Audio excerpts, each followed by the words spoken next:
From the east to the west, north to the south, yeah, let's come together. I want. They say you not there, we stand, but there we fall. If we not celebrate, we do it for you. Voila, you forget it. You from Lova Country, you from Maryland. Voila, you from Rewa Sessi. I'm a bastard, we own your people. I walk on the fine way. La villa, Kriwako. I love Liberia, oh yeah, yeah. Free land on liberty, Liberia, oh yeah, yeah. Oh yeah, I love Liberia, oh yeah, yeah. They play for me and you, Liberia, oh yeah, yeah. Oh yeah, yeah. I was raised in the slum, but I chilled with my guns. Kept it on the low, but we fought for the bones. True son of the sun, I'm a prince in my own. Never gonna lie, me, I love LIB. Even though it's far, when we show we can face it. It's not a prophecy, I know that we can rise again. Holding my hand, I holding your own. United, we stand, divided, we fall. So that's what they say when I come with ball. When I tell you on that side, and I get no bro. I got L to the O to the V and the E. If we fighting together, we can conquer this team. From the east to the west, then waving the flag from the north to the side. Yeah, that's joining the team. You go where you pella, you love my crowd. Who kill it? Who got done? I love Liberia, oh yeah, yeah. Free land on liberty, Liberia, oh yeah, yeah. Oh yeah, yeah. I love Liberia, oh yeah, yeah. They play for me and you, Liberia, oh yeah, yeah. Oh yeah, yeah. Mama was born, yeah. Papa was born, yeah. They hold us together, the honey boy, yeah. Fighting together, we can conquer this team. From the east to the west, then waving the flag from the north. From the east to the west, the north to the south. This is how we would like to welcome you to the program, Open Conversation. Open Conversation is a 2-hour current affairs program that is very informative and digs deeper into the real issues of the day. My name is Washington Chapel Jr. I'm very, very much sorry for the poor quality of my voice. But I think we are at a juncture where Liberia is to be discussed, and all of the ingredients are to be fed with the Liberian people from this platform. This is the biggest thing happening on radio at about this time. And you're welcome to Open Conversation. Let me now cross to welcome my host. It's a good thing to be here again. Today is Friday. Everybody loves Friday because the day after Friday, you don't have to be in the studio and talking politics. No. But whatever way you are joining us, we like to say welcome to Open Conversation. And today is the very first day in the month of September. Happy New Month to all of you. We are grateful to God again for another month. You know, some people started the month of August with us, but we're in, It's a beautiful September. thing because my daughter was born in September. My son was also born in September. So that's Yeah, good. September And 11th. I'm hearing our producer. And okay, you see now, and Michael Carr was also born in September. So So the Septemberies are many. Yeah, we are right? connected to September. And my daughter was born in September. Like Was, you have a double shot. yeah. Okay, that's a good one. But Yeah. you can, if you celebrating birthday in September, we like to say happy birthday to you, and we wish you all the best life has to offer. You watching us via our social media page, we like to say welcome to the show. If you are listening via the radio, we like to welcome you to this edition of Open Conversation. Who are we having tonight before we So- go into trending issues? Exactly. So we'll be having an opposition politician. He will come here this evening. His name is Momo the Critical Johnson. He is from the opposition, ALP. He's a collaborator of the ALP. We're going to be talking about opposition matters tonight. We're going to quiz the abilities of the opposition members. So today we're having Momo the Critical Johnson as our guest, and he's taking us home for the Friday anyway. So we are into trending issues, and today I'm very, very much reserved because I have to be a little cool today. Nobody will understand. But let's talk about what's happening today. Trending issues. One of the trending issues today. The MPC political leader um, Mr. Simon Furman visited the Benson Street mosque today. I don't know if it is his first time or it is done in since many years, because these politicians, whenever they go to these sacred places, people eyes are always on them, and the news is been realized from their presence to these areas. So today Mr. Freeman was at the mosque, but we are going to critically look at the message at the march. That is our concern. When politicians see it necessary to go to people from the religious background, we expect a certain kind of message from these politicians. We expect, a profound altercation from these politicians, wherein they are going to discuss the policy issue of the country instead of going into political triviality. There's less important things that they discuss. It doesn't really make sense. So if you listen to Mr. Freeman today, there are a whole lot of things he said. Most especially, he is trying to preach a divisive ethnic or religious politics, and that is wrong. In the first place, he must be condemned for such a politic. Nobody would like to do that. Even if Mr. Boyka, President Weah, go to meet these people, there are different altercations. So, Mr. Freeman, you don't need. I think we have the music on. Yes. Oh, sorry. You don't need to preach this kind of politics. Now, some of the things that he said today, the media entertained his comments today. And Mr. Freeman said that the Muslim community in the country are 15%. Their population, they contribute 15% to the general and total population of the country. Excuse me. That was one of the things he said.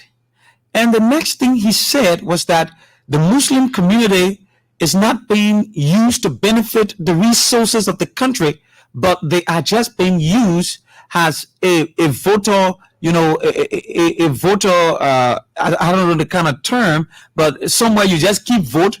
When you want a certain people to vote for you, you go to vote for you, then you outcast them from the development and the prospect of the country and your responsibility. So today he said all of these ugly things. Let us say this for a fact. Mr. Freeman, we would have thought your presence at the Benson Street mosque today would have elevated your platform, but you have put your political institution in a disdain position when it comes to looking at the policy aspect, and where in terms of political perspective, political understanding, you were thinking on carrying your political institution. You've just fall flat to propaganda. You fall flat. That information being carried out by Mr. Freeman today, it is an anti-unification information. You are putting certain people against certain things. In literature, we have something we call conflict. We have the external and internal conflict. This is one of the things that Mr. Simon Freeman has ignited today with his presence at the mosque. When was the last time? This man, you talk about the Muslim being ostracized. You talk about them being outcasted, they being removed from the development of the country. They have not much contribution in producing the products of this country. If you check this government, did you do your research, Mr. Freeman?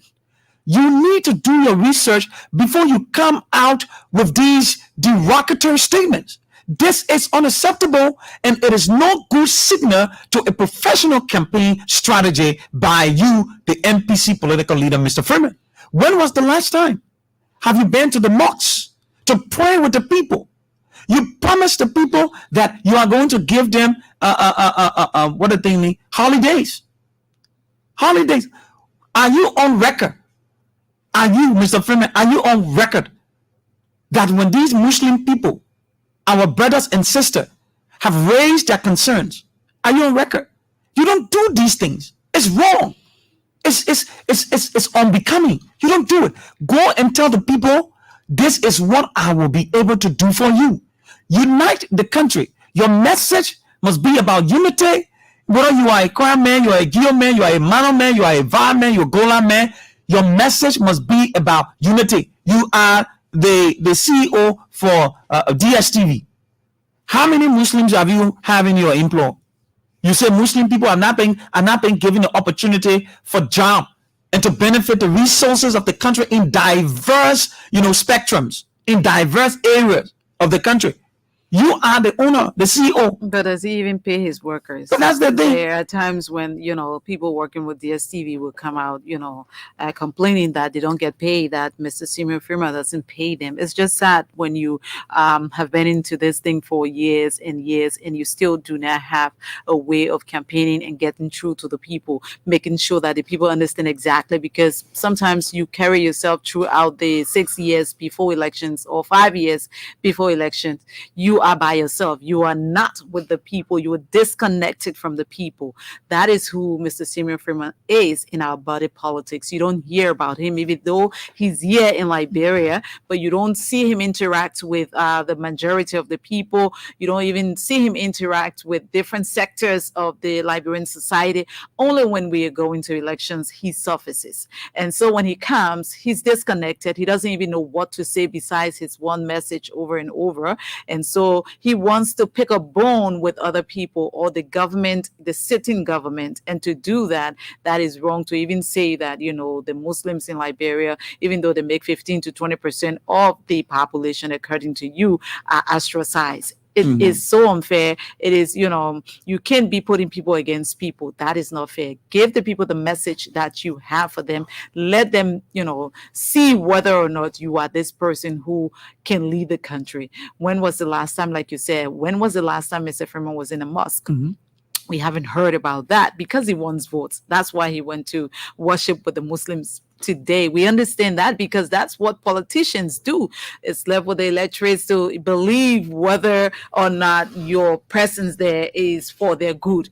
But when you go to these kinds of, places, especially now that Liberians involved in this whole thing about there are skirmishes of violence all over. You can be making these kind of comments amongst, a certain segment of the people. That is so unfair. It's better as a political leader, you just tell the people what you intend to do for them. If they see it fit, or if they believe your message, then they can go for you. So, what else? Let's leave Mr. Today, alone. Today there was a triumphant entry in district number 11. But before that triumphant entry, there was the presence of the police in the district, particularly to the home of Mr. Thomas Nimentwe Jr. As you may know, that Mr. Twe, according to the court, the Supreme Court, which is the highest judicial voice in the country, came down with a ruling yesterday, and we spoke to one of the contenders in person of Siatanda Poli. And she said they have been fighting this case and they have been very vigorous and very strong, even though they didn't get it at NEC, but they got it at the Supreme Court. So today the police went at the home of Mr. Thomas Nimnentwe Jr., and he was taken by the police, invited or whatever. He had. Why was he invited? Yes, because when yesterday night, when we received the information and we decided to do a fast check, and we spoke to Siatana Poli and the rest of the other people, there was this maximum form of anger in his supporters. They disbelieved the fact that Mr. Freeman will be rooted out of the electoral process. They did not want to accept it. So according to one of the contenders, there was this vandalism, gangsterism, and they had to break some of Findas and Lafayette Good, because I spoke with Lafayette last night and I encouraged him to come today, but he said his schedule attend. So according to Lafayette and Sia, they broke some of their banners. They brought them down violently, and they threatened to go after them because they were the lead campaigners to have They such, took him to court. yes, to have such a decision. So today he was invited because of the violence, and the police went and questioned him. And after the police investigation, he was released. And when he was released, but before that, at the police headquarters today, there were scores of supporters in their numbers. They went to sympathize with their political leader in district number 11. So today, when he was released, he made a publication. He made a statement that his team, his legal team, has filed in a motion told the Supreme Court. In that motion is that the Supreme Court needs to relook at the how you call it, the verdict, the decision from the Supreme Court. So according to him, it is not according to the Supreme Court or whoever is associated with the judicial process of this case, but according to him, the Supreme Court has honored such an appeal so that the case will be re-looked into. Now, those were the statements that he gave his supporters. And today, they moved from the police headquarters all the way to district number 11. And there was an elaborate program being held in Bannersville Sport Page field.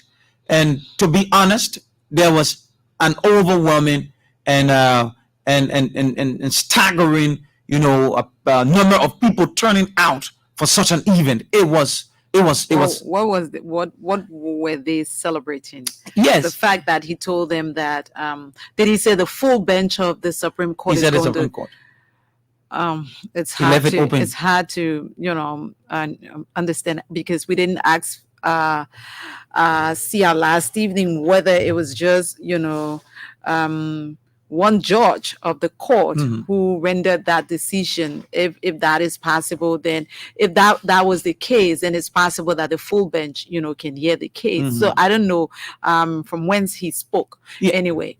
Yeah. And so they were celebrating the fact that he said that the Supreme Court is going to look into the case. Yeah, there were slogans that followed that celebration because when he told his supporters that the Supreme Court has agreed to look into the case, to re-examine the case, that was a sign of relief because the people in district number 11 believe, a lot of them, all of his supporters believe that he's the best option for the seat. Now, omitting him, removing him from the process will bring a serious, dissatisfaction, and more besides, there will be some lawlessness in the district. Like they started.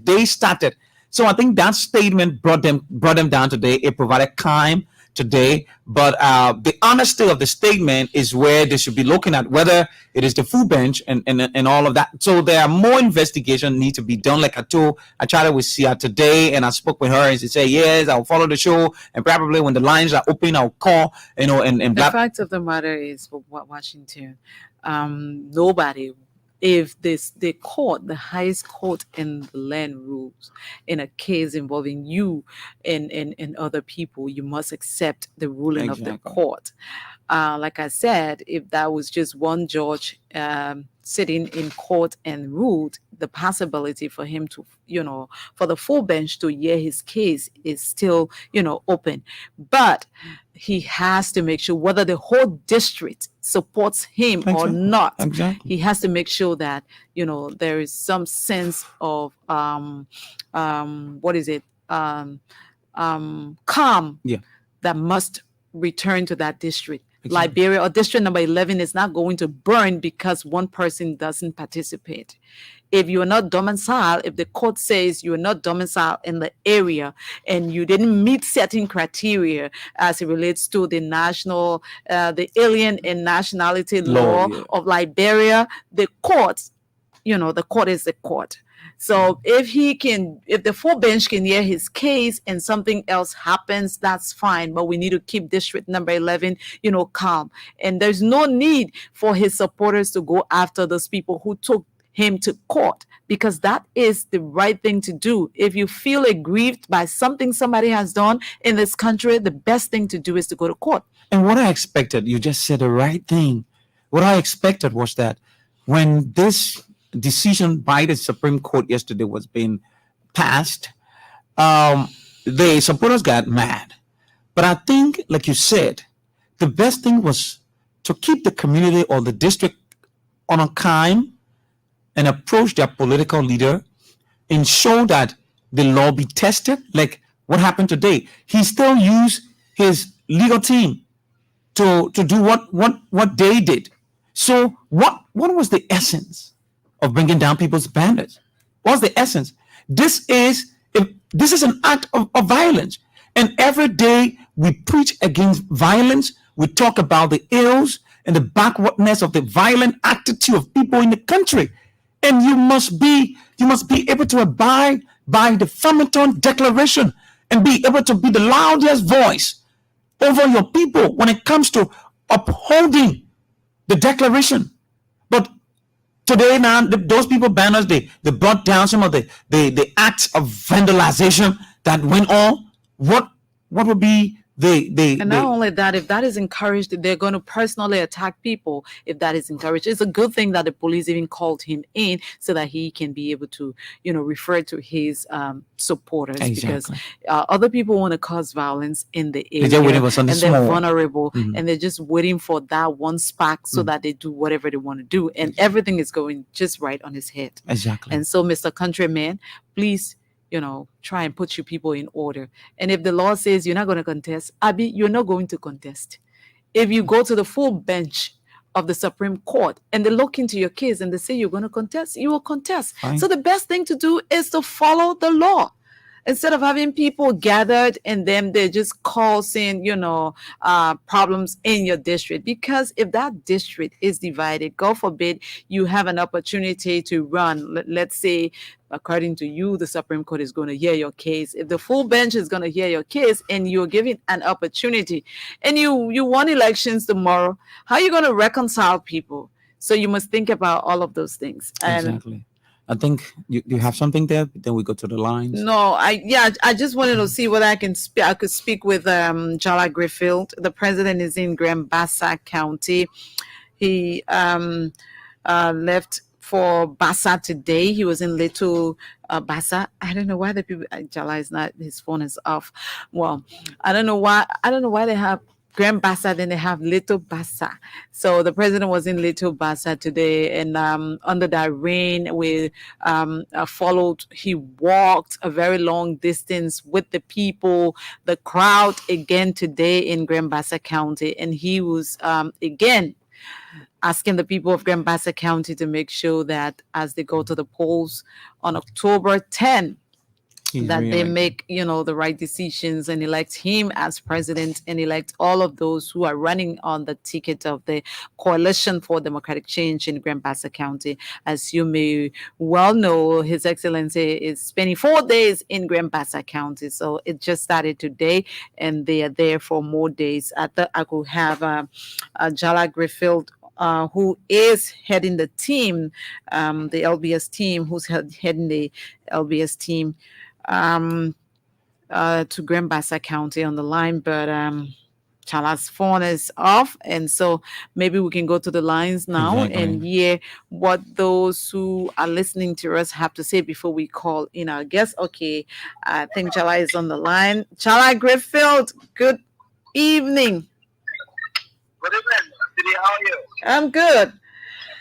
Tell me, how has it been throughout the day in Grand Bassa? What I can say to you right now is that the rain is actually very serious, very, very serious. I can't get it so clear, but I'll put my ear close to the phone speaker so I can get it better. So it's actually been a hectic day, and I can say to you that the economy of Bassa has been affected tonight as a result of the heavy rain. The economy of Bassa is being affected? What does that mean? I'm simply saying to you that when the president comes in a country like this, he's the one of the people that come along. And then the business will be happy that people are going to marry, the farm will be and all of those, but all have been affected. The only people who are not benefiting now are the hotel owners, because all of those small hotels and hotels are all booked to be. And what I can say to you tonight, if I'm not careful, I might just be in the LPS vehicle. Okay, great. But tell us about the program. How was it today when His Excellency entered Grand Bassa? What did you see? Put us on the scene. Bassa people lined up the scene today. And then while coming from Monrovia this morning, we made our way via the cover number 1 to Little Bassa, where the Bassa people turned up in their numbers. Several thousand human beings came in their numbers to appreciate the president for what he has done. And as they heard in the news, he promised them that he will improve their livelihood if he's elected president again. And so they were so enthusiastic to see the president. And the president stood there following that rain. So imagine rain falling, cats and dogs. And the president stood under the rain for all of those hours coming to his people. And then it was so amazing to see. And as we drove from Little Bassa coming to Buchanan this evening, there were major areas along the way where several thousand human beings also lined the street. So calling for a while at the Buchanan, according to my correspondent, because we were a bit back, the president did some practice vehicle to work with the people. And it was a huge traffic block when we got to Buchanan, the welcome area. And then later the president had to practice vehicle because we were getting late. But as we speak, there was a lot of traffic in Buchanan tonight. But the rain came, I think some people now, the traffic had not been disturbed. And people are making our way home because the wind is very heavy here. So it was a very awesome program today in Bassa as compared to what I saw in Nigeria yesterday. The Bassa people were so welcoming, they were so enthusiastic, and then what they said, Bassa, as I said, and listen, I spoke to the town chief of Little Bassa today, and it was clear. He said, we want to give over 18 years, more than 12 years. I said, no. The president said he's not going to go for that. But he said we'll go all out in the nooks and crannies of Bassa to ensure that the people of Bassa vote for this president. And then he said we'll go beyond here, from beyond Little Bassa, and go to far as Indiana and other villages around. So it was so awesome to the TV.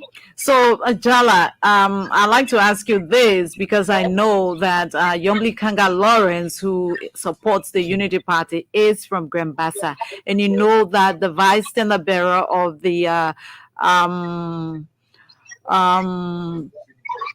not the Unity Party. Yeah, Mr. Cummings' party is from Grand Bassa County. Tell me about, the turnout today. Was it really, encouraging? Is it something that people can say was great, given all of those other people who come from Bassa? Did the Grand Bassa people turn out today, and did it convince you that they are going to turn Bassa blue on October 10th?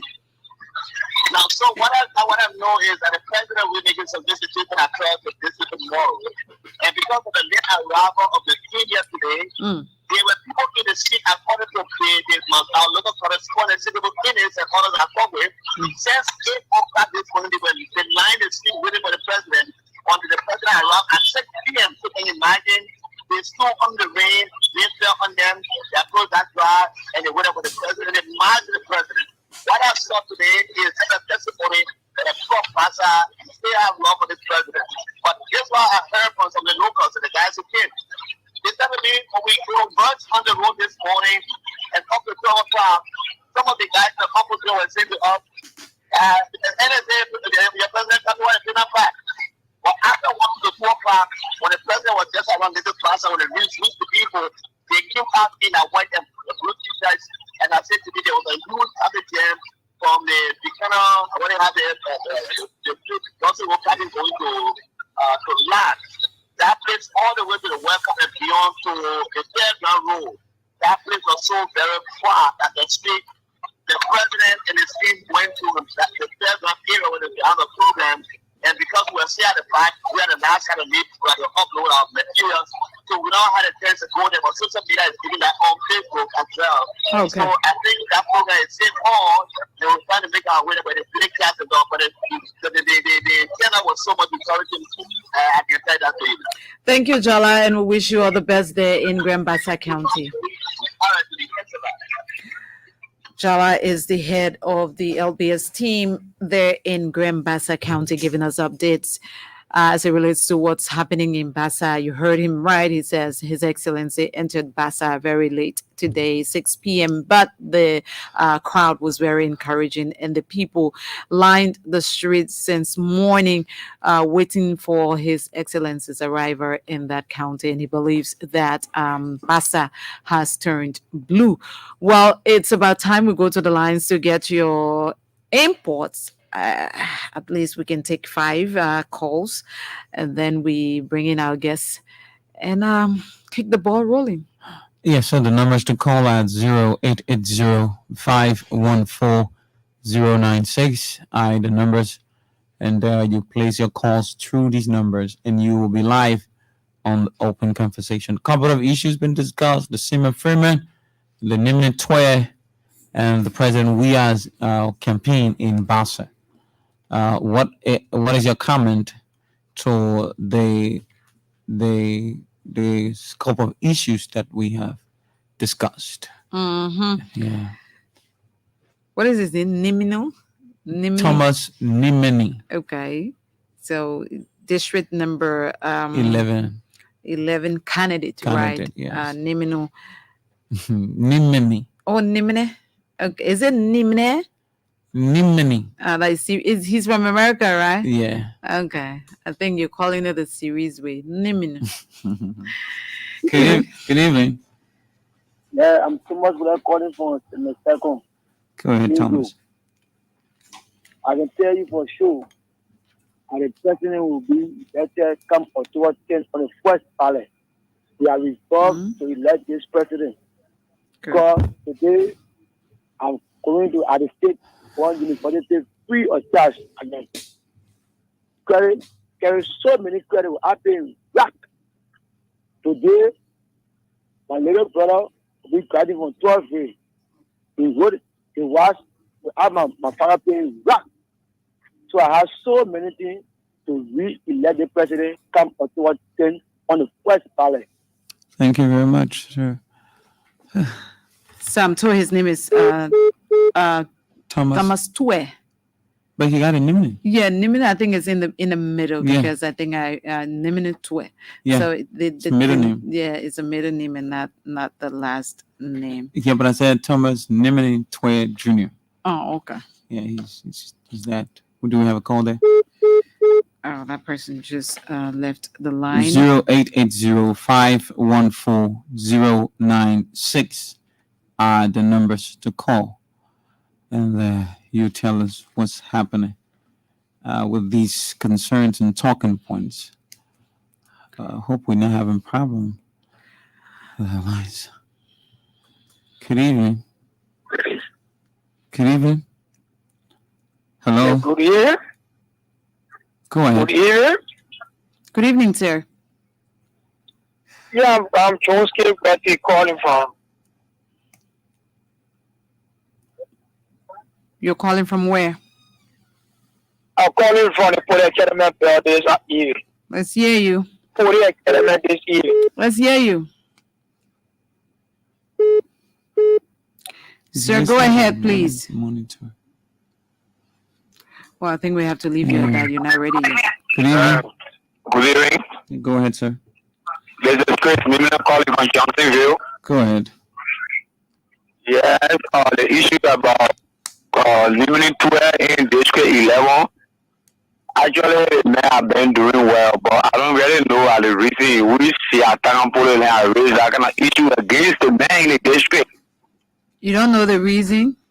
Yeah. Let's say the man is not domiciled in the place there. He doesn't live there. And according to the election laws, that is not a right thing. You should live with the people. So the election commission have not seen all the things and the man already saw for the district seat. The election, anybody who goes, my man, if you go and register, when registration starts and you know you don't live, I live in Johnsonville, where you're calling from, and if I know that I live in Johnsonville and then I go to register and say I want to contest in Broadville, the election commission is going to take the money from me and register me. The courts don't go outside looking for cases. If somebody knows that Titi lives in Johnsonville and she wants to run in district number 17, that person would take me to the law. And the law would take its course. So that's what's happening. Exactly. Mr. Kelas. You get it, right? Yeah, they really make the man now to go. We do, we condemn the violent act in the district, but we just gotta, see it. Yeah, the man got to know better and do better, man. He can keep on. And he can be go and live in that district, and the next time he can run there. He can build his constituents. He can build that. Good evening. Yes, good evening. Yeah, I'm Jones Cake, but they calling for the prayer Academy Junction this evening. Go ahead. And good evening to your listening audience. I was on the line previously. I got off the line due to the network. Yeah, now to the issue. My talking point is I relate to female visitation to the box. It's just unfortunate when people do not have message. And they tend to be so divisive. It's what he did today. Like you guys say in studio, how many Muslims he has within his employer? And mostly are not a tell about what is their governmental job. And let us not continue to mislead people that with all governmental job he cannot survive. All governmental job is the winning job in this nation. No. Many people are doing, they are self-employed out of the government sector. He's there. Mr. Freeman is within the private sector. It's just so bad for us in this country when you have people claim to be leaders and they are so divisive. They bring about religious fight, they bring about tribal politics. I know. It's so sad. What is the message? What are you telling people to make them believe that you are for them? When you start that form of politics struggling for this nation. Okay. Have a good day. Wish you the same good night. Let's take our final color. Good evening. Yeah, good evening, and City in Washington. This is Steve Armstrong Bapu of District 5, the movement of We Are One Round Specific, call from District 5 this evening. Go ahead. Yeah, let me say thank you to you people for your talking point. Let me extend my thanks and appreciation to Gerard Griffith for the message from my country that I hear from. Well, I'm very sorry that I can't be in the country today, but at least our work there is it has shown to the president that yes, indeed, we did not go in various countries for nothing because I really fought hard in Bassa, Magidi, and Garo Bond. When he go Bond, he will see the same thing. But to the issue, I think Senior Premier, my own Bassa brother, what he's doing, I don't think is good. Even he hailed from Bassa there, that played the president visited yesterday. Connecting the number 2 somewhere around there he's coming from. But since he came to Liberia 2011 that he wanted to contest up to present, the only thing he does for the young people in Basel, he say, oh, election coming, he said yes, he said he said or football, he put it there, oh, you're gonna watch football game. And there's nothing you can show for him. Okay. So I don't think that argument will even bring any good thing for Liberian people. But we will remain focused to do the work and re-elect President Weah. Thank you very much. Thank you also for being a part of the program. I'm sorry we're not taking any caller again on this segment. We already have our guest in studio. Washington, can you please introduce our guest? Okay, so good evening and welcome. Good evening to you and good evening to Madam Titi. And good evening to your listening audience. Okay, so how are you doing and how's the politics around you? Well, I'm doing good, as you can see. I'm doing much better, thank God. So can you tell us a bit about your political affiliation and your private life?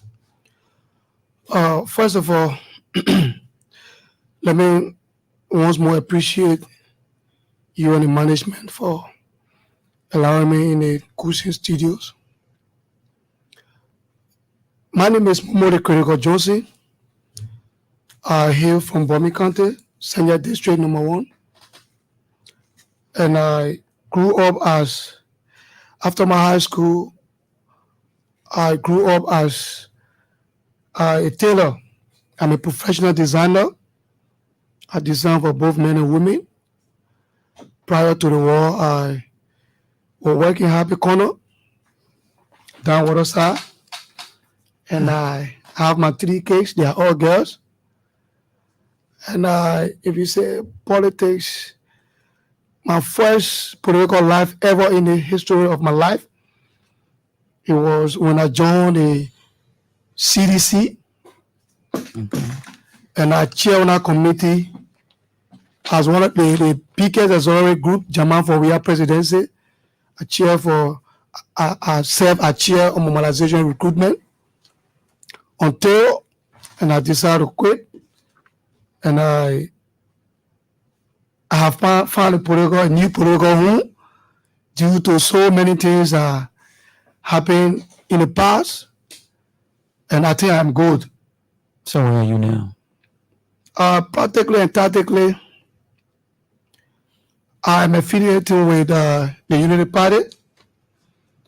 I hail from the Council of Petra. I serve as a vice chair for program planning of the youth wing that have been led by Mr. Heron Costa. And we were able to mobilize 250 persons, both male and female, to have endorsed the presidency of Pastor Joseph Imambaga on the 22nd of this month. So let's talk a little bit about the COP, and then we get into national politics. What was the aim and objective of the COP, and where is the COP today? Well, the main objective of the COP was to stand against bad governance, to preach against police brutality, against rape, and you name it. The COP was not funded to be a political party or to take side politically. Okay. But sadly, it is what it is. We took our decision based on so many counts. That means the COP had a lot of people who had never had political reputation. Of course. But it happened like this. You will not tell that the COP will not venture into any political, section. At the end of the day, you have the Secretary General of the COP, Joseph Kevala, endorsing the leader of the COP for the presidential, vice presidential bid. So I think it was a clear cut of violating the same constitution that prohibit us from, forming part being the politics. So we have decided to form part of it as well. Even though they said we'll be expelled, we'll be thrown away, but You decided to form part of what? Then? we decided to form part of the political arena as well. Okay, So- because So we recruited men and women to join the political side because they already started from the SG and there were no, step taking. That means the COP has filled its agenda, its future for the Liberian people. Yes, I would say so because I serve currently as the executive director of Make Liberia Great, far from politics. So there's nothing that will happen to do with politics will come near. But when the COP is there to speak for the vast majority of our people, and you go look, the Secretary General reading press conferences, carrying the name of the COP to endorse, the leader of the COP. So particularly and tactically, we agree overwhelmingly to take our side to That the COP politics. has failed. Its vision. I will not say I failed, but you can read it for yourself, Let me- whether you fail or not. Let me be sure I understand exactly what you're saying. You say you are a part of a group called for Making Liberia Great. Is I'm the current executive director of Make Liberia Great. Is it an auxiliary of the COP? No, it's not. It's already. It's a new group. You It's a new group that have formed. I've been Okay. duly registered here in the United States of America. is registered here. Here in the United States of America. You just it's a newly funded group after. Yeah, about 8 months now. Okay, so you were in the COP when you founded this group. I was in the COP when I founded that group, but then I was not actively involved into the COP when I founded that group, because I founded that group is a advocacy group as well, and they have nothing to do with politics. What does that group do? The group, we advocate for women rights. We also give back to society, like the school year is about to open. We have about 750 bags of school bags with copybook, and we give back and speak, against the ills and get the things to be done the right way. Go on my official page, you will see what we have been doing. Okay. So let's go back a little bit again to the COP. The COP was funded not to be a part of any political party, according to you. Did you have members of the COP connected to political parties at the time it was funded? Of course, yes. And you expected that even though you guys were from different political parties, but the COP would not, endorse any political party or not be a part of any political a party. How would you think about such a thing? Yeah, because it was enshrined into our constitution. Okay. And they beat it out. You don't have to be, a member. In fact, we have legitimate member of the COP. We have members who just come and join the Council of Patriot because of what it stood for before. So you can be member of the ANC, we have member of the ANC, a member of the current ruling party, we have member of the ALP, we have different political institutions. But if you get into the COP, you drop your political garment or political jacket and focus straight to what is matter with the COP. Okay, so you didn't have any intentions in as we were coming to elections that the COP would be a part of, the body politics of our country? If I don't have... No, I'm saying when you joined the COP, you were a ranking member of the COP, you guys did not foresee that, in time to come, as we go to elections, the COP will form part of our body politics, maybe endorse, a political party or even stand along as a political party. You didn't foresee that? No, we didn't foresee that, and more openly, to be sincere and honest with you, we didn't see that coming, and we never expected it because it was agreed upon. When you're doing the COP job, it disguises yourself in politics. But unfortunately, if you have one Secretary General reading press conferences, endorsing another political party, I think that was a serious contradiction of the Council of Patriot. So we, as conscious-minded Liberians who stood the test of time, sometimes we protest for somebody, right? The last protest we did, to my own recollection, it was the death of Princess Cooper.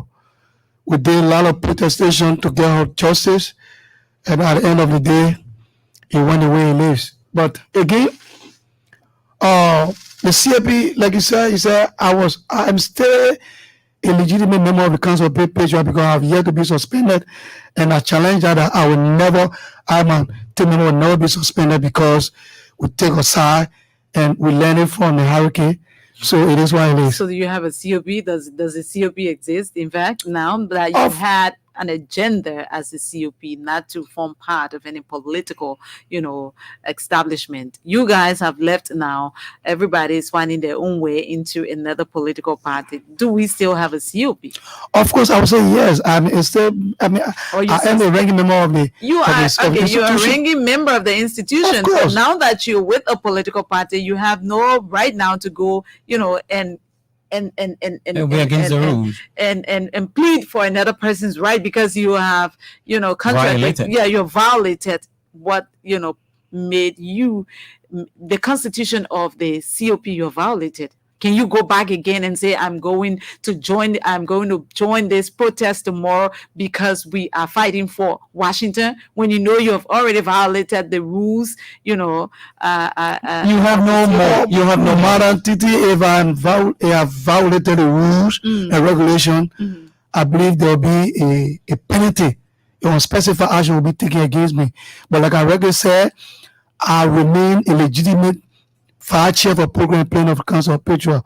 And you said something I think you don't still getting me. The COP still exists, right? We do our politicking, and then if you come to do the COP work, you leave your politicking on the side. A serious contradiction. A very serious one, because you said you joined the Unity Party, or you endorsed Ambassador Boaka on the 22nd of last month. I'm Of sure course. you're talking about. Of this month. No, today is the 1st of September. Oh, last month. Thank you for the correction. Okay, so you joined the Unity Party because the Secretary General of the COP did not follow the rules. He also read a press statement, joining another party or for whatever reason. Okay, so that encouraged you to also violate the laws governing the COP. That's why I'm asking you. You have already violated because your Secretary General has violated. How do we take you serious? Because if the Secretary General that violated, if he should have been penalized, pending the rules and regulations that govern our Constitution, trust me, I mean, who am I? But it was like, since if the leader of the COP was being endorsed by the Secretary General, so he was like untouchable. So it gave me the same right as well to go and endorse. I'll let your I don't want to choose your word of your words of choose, but that is it. My choice of words or not. How do you think the Liberian people are going to value you? I'm talking about the COP. When you have no balance. When you can violate your own laws. Do you think the Liberian people should, do you think they should take you seriously? I would say if the needs arises, oh yeah, you take me seriously. If the need arises, you don't take me seriously. But that is what you're telling the Liberian people. If they think you're a serious organization, then let them take you seriously. Yeah, because over the year, what we stood for, we continue to stand up, but the way things going, you cannot subdue me and try to clip on my right, because but then what you gonna do in Washington, those that take immediate action in Washington? I totally agree with you. But my point is, you have fallen because the Secretary General has fallen also. So should we take you serious? That's my point. Of course, take me serious. Why should we take you serious? Mama, you can't even follow your own rules. A follow up to that. You said the COP was organized for fighting against inequities, fighting for justice and human rights and all of that, right? Now, since you people have broken all of the protocols, and here you are today, you are now an activist and a politician because you support a political, candidate. Now, where is your conscience of activism when we have a riot in Nimba County, because the COP is not an organization that discriminates?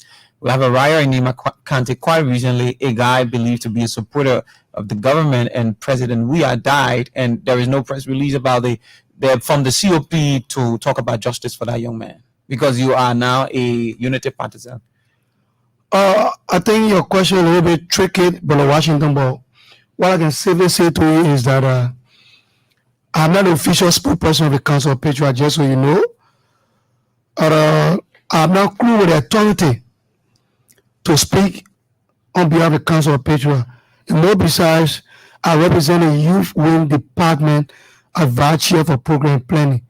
So I think I'm not in a level position to answer such But questions. you can make craft of that. I can answer that question when it comes to make Liberia great. Why don't you just leave the COP, because you're making no essence there? No, I mean, why not? It has. Are you disappointed that the COP did not say anything about this? About what you just said? I am more than disappointed. Why? Because whenever you have a leader, like the institution I have now, I got about 1,215% active members, right? I, as a leader, when I lead, they will follow. But if I fail, they will automatically fail. So what I'm trying to say in short is that the leaders of the COP, both in Liberia and the diaspora, they are being very, very much very slow. They are not been functioning like they used to do. Do you think they have failed? I would say yes, they are particularly failed because And what are you doing there?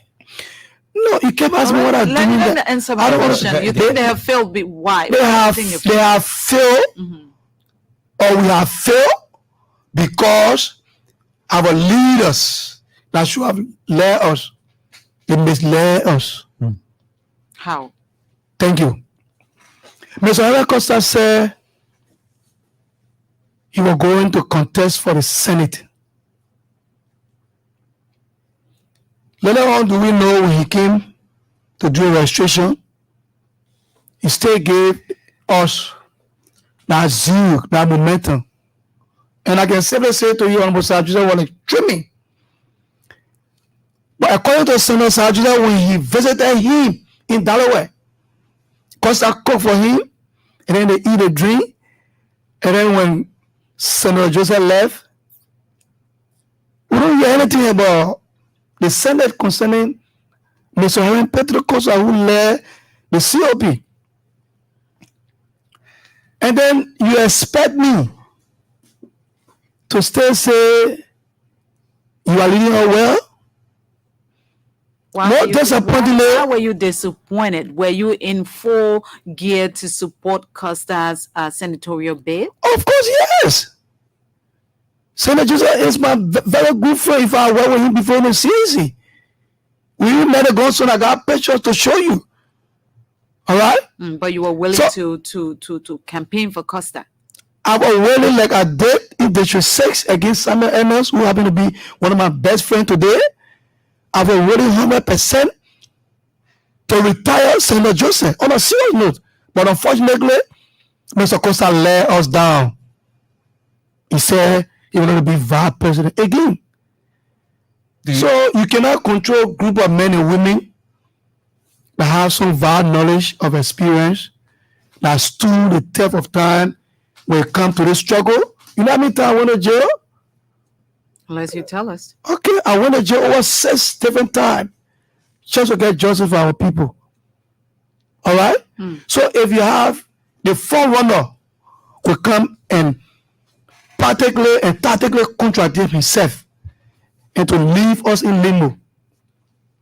So what next? You said initially that your idea of the whole COP was not to get involved in politics. Here you are saying that when Costa said he declared his intention to run for the Senate, you were in all readiness to go all out to campaign for him to become the senator. Because you know why?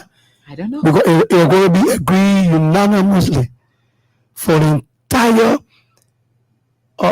chapters, both in the U.S. and abroad, to support him. Even that wouldn't have been a violation of your own laws or your constitution. A part of the could have gone back to statu quo to re-amend the laws. So that because all of them agree. So that was the intention of the formation of the COP, right? Form the COP, tell the Liberian people that you are this group that is going to advocate for them. And then when we're nearing elections, we can come out as a political group, right? No.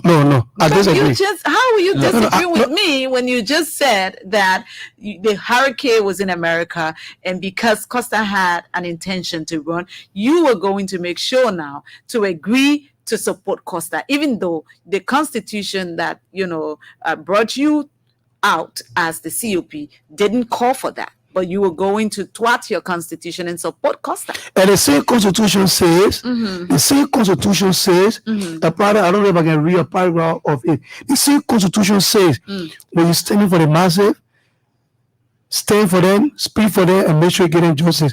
So 97.7% of the masses were resolved to make him the next senator of Moswaro County. Okay. You want to ask him a question, then we can come in. Please, just go ahead. Okay, so you have left because I still, I am confused with your whole, the formation of the COP, and that you have a constitution that says that you will not get involved in politics, but yet you guys It was a have pressure group. yeah, that's a pressure group. You say you will not do politics. You will be all out there, seeking justice for the vulnerable in the society. In a nutshell, right? Okay, that was the intention. But you have deviated from what formed the reason for which you were formed. Everybody now is having a political party or a political affiliation. You have endorsed the Unity Party, right? You endorsed Ambassador Joseph Imam. How many of you from the COP endorsed Ambassador Bwaka? Well, I will tell you, I will safely say to you, with about 1,004 persons from the youth wing and the elders council as well.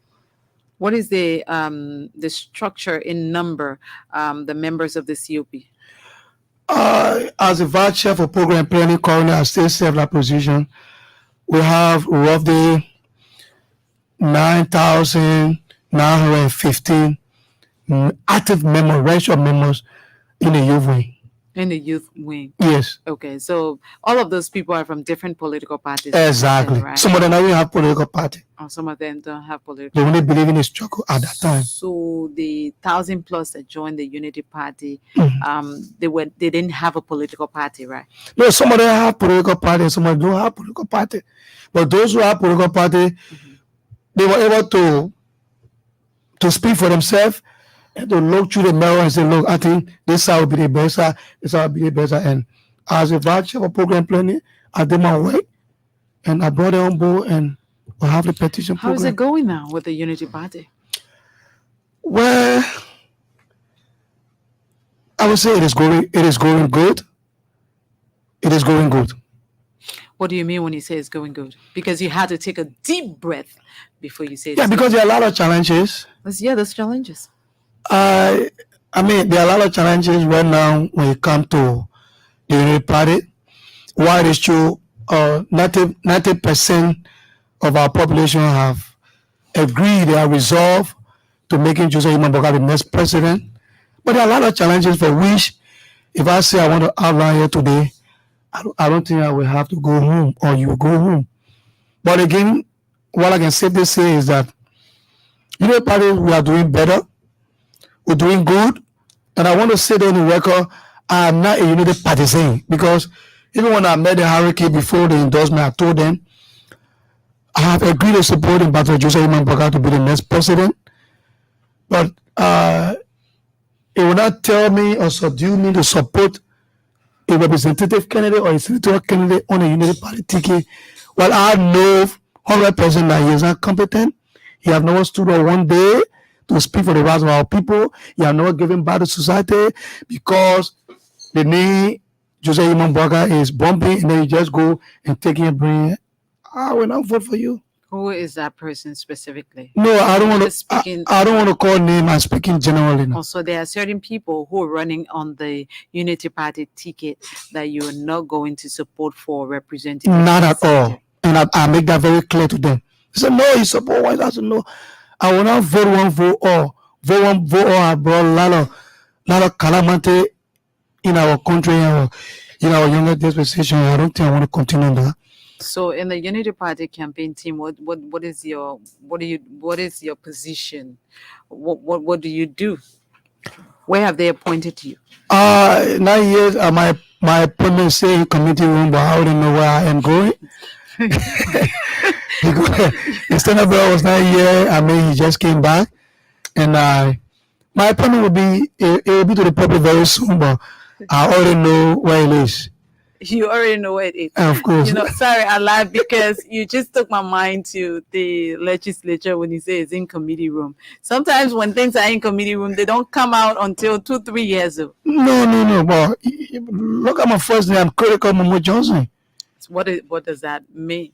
You're critical. So I'm always critical on national issue, on issue that is real. So because you're critical, that your my name there, my name will come out. It's forced to come out. It's forced to come out. Okay. I understand that you're critical, so it has to come out. They have to know that the critical Johnson has to have it. But so what? Who are you? What is your constituents? You're joining the Unity Party, and you have to, according to you, first and foremost, you said 90% of the people have resolved to vote Joseph Yumambwaka. Where did you get your stacks from? I will tell you the 17 electoral district in Maserado. I have sales in all of the districts. When it comes to, I don't want to bring my no institution in there before you try to break me off from there. But I will safely tell you that in the 17 electoral districts, I have sales, and I have the 15 counties. I have 7 good counties.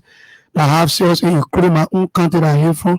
Pommy County, the largest district, the senior district. So I have a constituent, and that is why they've been running behind me, including the ruling establishment. They ran behind me for months, for weeks. The ANC, and you name them, they've been running because they know I may be small in the body, born nothing, they don't live ball, but I have the numbers, and people believe in me because of what I stood for and what I can deliver. Do you think people still believe in you? Of course. When you say you have cells in all of the 17 electoral districts, what do you mean? And I want you to be specific. I got offices, I got benches that coordinate my workings. Where are your offices? Name some of your offices in some of the districts. Code District 10. Okay. Code District 10 to the Salif. The Salif Muslim and Arabic school, where I just in the school. I think few steps away to Onmoyaka Koriba home. Okay. That's where you have your office. Yeah, I have a low, and then you go to District 6. And that office is open every day. No, it will not be open every day. No, we don't have the funds to run the office almost every day. More likely, my guys go on a fee, they do their work, and we have a database, do their report. Go in the chat room and discuss. For example, those are the same cells we were able to use to make Senator DeLong. He called him and he will tell you to make him one of the best among the rest today. Okay. So, we use these cells on all our programs. When it comes to politicking, we tell our people who have been there for you, who very vocal, who can stand up, who can advocate, who can bring good laws, on the board, and my people, they agree and we move on. So they are all active. They're active. You think your people are the people who you encouraged to vote for Senator DeLong are excited that they followed your lead? Do you think they're happy? Some of them they are not happy. Some of them they are happy. But we'll try to speak to those who are not happy to convince them, to make them understand that it will be better. And mind you, all those who voted for Senator DeLong during our time, they were not all from the opposition. Somebody from different camps, even from somebody they have political party. But as it stands now, somebody have gone back to their share. They are going back to their political party. So when I say there is a huge challenges, those are some of the things I was talking about. So you have challenges, and you said on the radio and say 90% of the people are resolved to vote for Joseph Yumambwaka. So how you're contradicting yourself? You have challenges because you encouraged people. But the challenges they will be. They cannot overwhelm us. We're working to solve. There are reports that you're already overwhelmed. You don't have money to campaign. There are reports. How true is it? That is not true. So where were you campaigning today? And where are you campaigning? Where is your campaign? Your schedule for campaign? My schedule for campaign is from Monday to Sunday. Ask you, I'm talking about the Unity Party because you're part of the Unity Party. Is the Unity Party campaign schedule out now for people to know exactly where you will be campaigning, what district you're going to? Like the CDC, we have the CDC campaign schedule. We know when the CDC is in district number 9, when they will be in 10, when they will be 11, 12, when they were in Mansirado County. Now that they're in Grand Bassa, we already know where they're going. Tomorrow they're going in number 1, number 2, number 3. That is out. It's on the social media. It's in the public. When it comes to the Unity Party, we have not seen that. Yes, because you guys will not see that for now because we don't want to engage into election violence. We don't want to go your way, you go our way. So practically, I think what we've been doing, like my big brother Patrick Honda and more at the sport president, they have been coordinating very well. For instance, when we're supposed to go to District 2, District 3, District 4, the next 24 hours we announce it. And then we already know that Tewango will not be going there, that Omoriba will not be going there. They all know will not be going there, Joby will not be going there, so we move. So, for example, when we went for Ambassador Baka yesterday, we don't have to use the route. You know what? Which route? The route I took her there. Which route took you there? And which route did you? The route we have to pass. Took you from there. Yeah, we have to bypass because Nathan McGill and CDC people, they locked down the whole highway. So in order to come with our convoy and then to be passing with our slogan, it will cause some bad feelings. So what we decided to do, allow them to flow, and we use our route to move. Where's the other route from the airport? There's only one route. So what route did you use? We use another route. Where did you pass? No, for security reasons, I will not tell you all part, but we use a route. Was there any crowd out there from the Unity Party yesterday? I thought you guys were gathered at Ambassador Boaka's home to with him. Did you have a huge gathering out there? No, the gathering was not that huge because we advised our people to stay put, go to the home or go to the party headquarters. As were there, my men were there live on a pickup. I went live about 5 different times. So yes, I will not come here to pretend, to lie or to pretend anything. No. The crowd was not that large because we told them to stay home or to go to your home because we didn't want to inconvenience the traffic and inconvenience those who already camping at the roadside. So yes, the crowd was not huge. Okay. But it was premeditated by us. Okay, anyway. It was premeditated. Good. So what does the Unity Party say about and what do you think? What do you make of what's happening now? All of these leak videos, audios, that are coming out. I'd like you to speak to the one that has to do with first Jeremiah Cohn.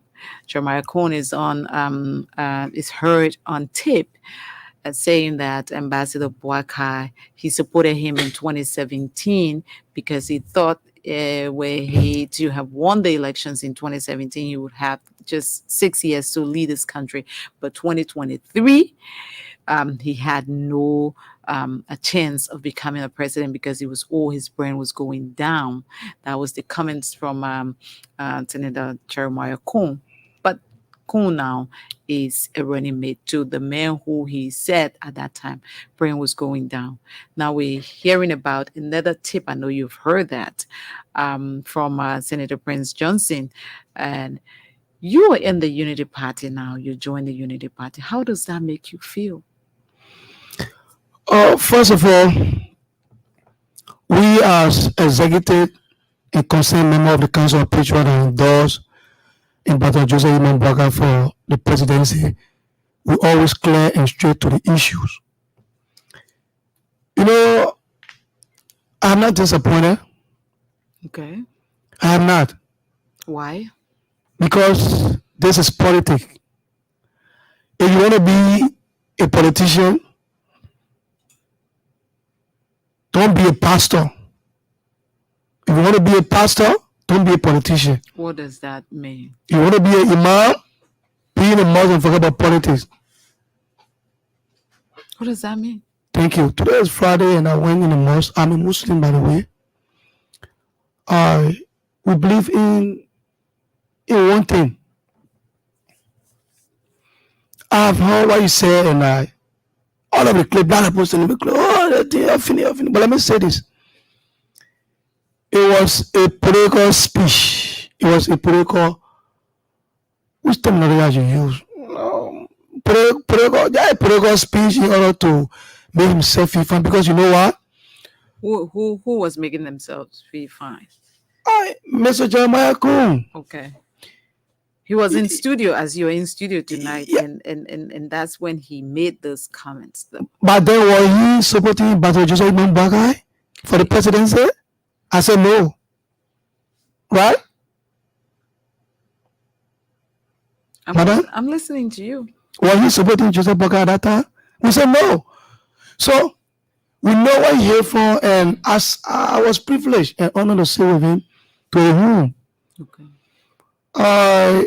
I think it was such a blessing of God. We spent close to 2 hours, and everybody was murmuring, but why are the smaller beginnings that we didn't get go right? Papa, you're talking with him. He was showing me some things with my own eyes. And from there, I got to give him some respect and taking to not be like what people say about him. But that speech was made against his will. How will you say that when he sat in studio Yeah, and he because was questioned yeah, by because the journalist and he answered? So what you're saying here, all of what you're saying here, are you saying it against your will? if there's a need, I mean, see what a type, for you, different question. I mean, I can defend myself to say I was a part of maybe, yeah. But to be honest with you, I would say he was not wrong, and I would say he was wrong because you know what?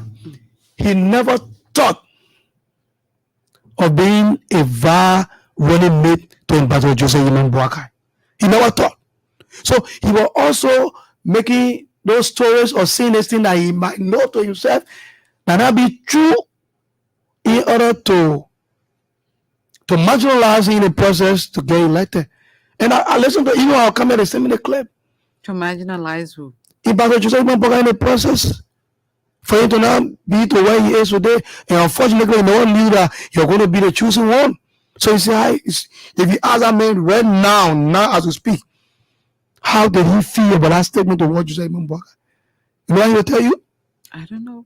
You don't know. No, I don't know what he's going to tell me. He will tell you it was a political talk.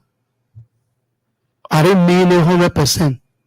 And by the way, we're done with that, we'll pass off. Do you think he should be trusted? Yes, I think he should be trusted for now until he can prove all wrong. And you think that's what the Liberian people should also believe, that he should be trusted until he can prove the Liberian people wrong? Of course. Is that a gamble? No, we are not. Well, anything in his life, is about gambling.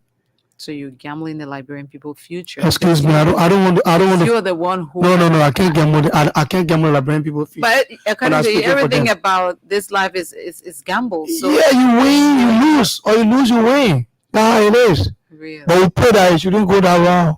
But you say when you're in politics, you shouldn't be a pastor, you shouldn't be an imam. What do you mean? Thank you. There are other words that when you give to people, you take back and say, I'm sorry. But under normal circumstances in our politics, you will say, I will never take my word by me. I stood by what I said. Some people said, I'm not going to take $30,000. I will never take all my debt ballet. Who people? But the $30,000 came, somebody took it. The same DeLon you told the people to vote for? No, they don't know took 30,000. Who told you that he didn't take it? Is that what he told you? I know about it because I always there. You always were. I always had a Senate. I always had a hearing. Oh yes, I always there. I know who vote. I know who not vote. I know who take it. I know who not take it. Are you happy with DeLon? Of course, yes. 100%. I'm happy with Senator DeLon. Okay. So you're telling us here tonight that if the Liberian people should understand that if you're a politician, you lie and you take your words back, and it's okay. No, if you lie, you tell a boyfriend lies, and you're being caught. You know what is Senator DeLon doing for Liberian people that will always love him I'm for? not speaking with DeLon now. I'm speaking with the comments made by Senator Kuhn. You said, sometimes you tell people something, you don't really mean what you say, and you can say, I'm taking it back. Yes. As a politician, is that the right thing to do? In my own mind, in my own school of thought, I think yes, if you're wrong, admit that you're wrong and say sorry. If you did it, if you just did it under certain influence. What influence? Was he under duress to say what he said? He said it from his heart.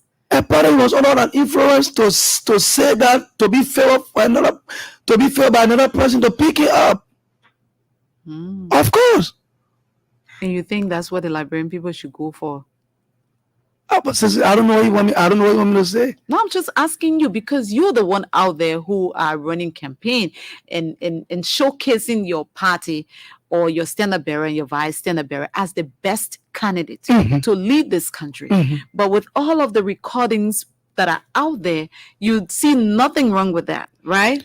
I saw absolutely nothing wrong with it. In fact, it gave us the momentum. Right? What momentum it gives you? I mean, let me tell you something.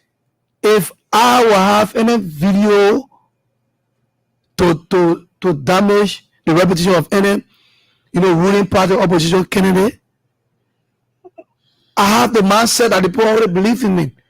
99% already agree, they resolve no matter what happened because of a lot of circumstances. And then why should I have to go and murder myself in the mud again to bring somebody video?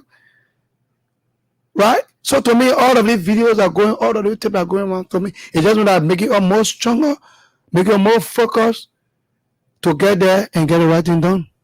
When is the Unity Party going out of Montserrat to campaign? When? When? Yes, that's what I said. Immediately effective tomorrow we start active campaign. Where are you going tomorrow? We'll be in Montserrat tomorrow. So when are you leaving Montserrat? We'll leave Montserrat in the next few weeks. Few weeks? In the next few weeks. Where will you be going? In the rural area now. Which county? We'll be going to Maryland. Okay. We'll be going to Grand Crew. Okay. We'll be going to how you call the place? We'll be going back to Bombay. And you were in Bombay first, right? Yeah. When were you in Bombay? I was in Bombay last week, Thursday. When the CDC was there. CDC was there, and I was on the other side, by the way. I control Senja. I'm not bragging. You were on the other side doing what? Campaigning?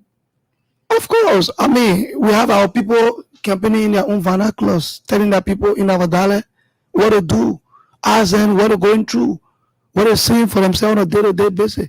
That is what we're doing. And mind you, our campaign have been decentralized simultaneously. It's going on in all of the countries. You don't have to see, old man Joe. And in fact, like more boy suggests that you just stay in Moswado, and just rely so the people can do the campaigning. Wow. But it can't be, it can't be, I will go.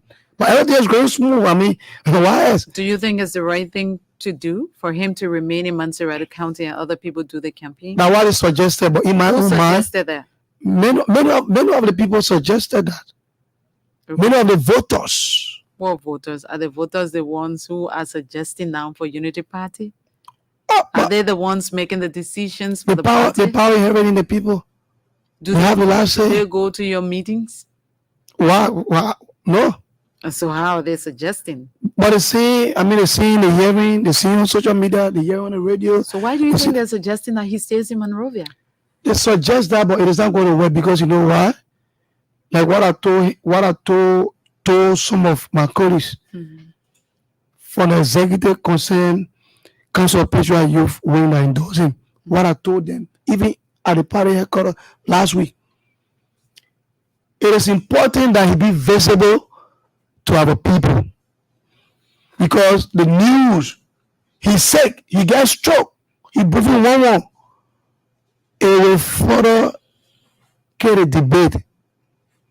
You will not sit in Maserati, someone in Maryland or Rio say, let Papa sit over there. When there is a need for us to go there, you will have to go there. You think him sitting in Montserrat will be detrimental to your campaign, right? No, for me, like I told you, 99% they already resolved. So it will not be that detrimental. But again, the voters, like in the place they're going to, in Nima, the voters were hearing, they were telling Jamaica, but one see the Papa, he said, we want to see himself. So at you look at the voter, the perceptions of it, the cries of the people, You just got to do what they think you want him to do. The same people who say he should sit down in Monrovia are the same people who are in the mind saying they want to see him. Why do you think other people are suggesting that he should stay in Monrovia? Is there any specific reason why? No, it's just that some of our roles are not that most conducive for him. He is a state and elderly man. So sometimes he need rest. Because he got more work to do when in a Zoom office. So sometimes, look, but Manatiti, you will have people cooking for you to your house, washing your clothes, ironing your clothes, getting your food ready. Eh? Why else you want? And you will liken that to the presidency. If you want the people to vote for you, you don't think that it's the right thing to do to go to appeal to their consciences. You'll sit home in your... That's why we have a team, a well trained and strategic. Is that the team that the Liberian people are going to vote into office? Is that the team or Ambassador Boaka? It is Ambassador Boaka, but the message has been trained by the team.